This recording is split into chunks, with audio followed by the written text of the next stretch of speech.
Elekeze jinsi ya kwenda kujifunza bidhaa kwenye mfumo 1.com kama unahusika labda ugonjwa wa wanawake, wanaume, si mfumo mwingine wa chakula na kadhalika.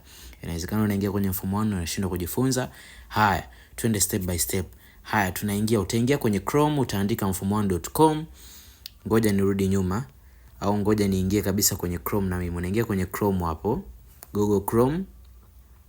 Okay, unaandika hapa mfumo 1.com, alafu una continue hapo, inakuja kama hivi. Sasa ikija kama hivi, una scroll, wewe unakuja hapa kwenye mwanachama, bofya hapa. Wewe ni mwanachama, kwa una bofya hapo, wewe ni mwanachama.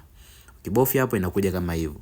Ikija kama hivyo kunakuwa na option nyingi hapo juu. Umeandika home, umeandika business, umeandika product, umeandika equipment, testimony, leaders na hadithi. Sasa hiyo inaweza ikaja kwa Kiingereza au kwa Kiswahili. Kwangu mimi imekuja kwa Kiingereza. Inaweza kwako wewe pia ikaja kwa Kiingereza au ikaja kwa Kiswahili. Lakini ukiwa unakuja kujifunza bidhaa, unakuja kwenye upande huu wa product. Unabonyeza hapo product, kwako utaandika bidhaa. Unaona imechange, imekuwa Kiswahili. Haya, nabonyeza bidhaa hapo. Sawa. Ukishabonyeza bidhaa inakuja tayari, inakuwa tayari hapo.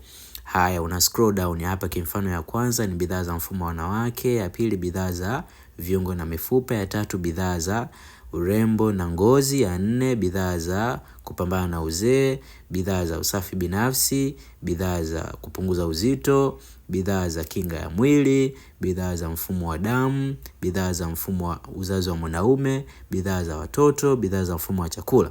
Sasa kimfano nataka niingie bidhaa za mfumo wa chakula nijifunze. Nabonyeza tu hapo. Nikibonyeza hapo ina load. Inakuja kama hivyo, bidhaa za mfumo mwingine wa chakula. Kwa hapo inakuwa tayari sasa. Nabonyeza hiyo na video ya mfumo na play hapo. Unaona hapo?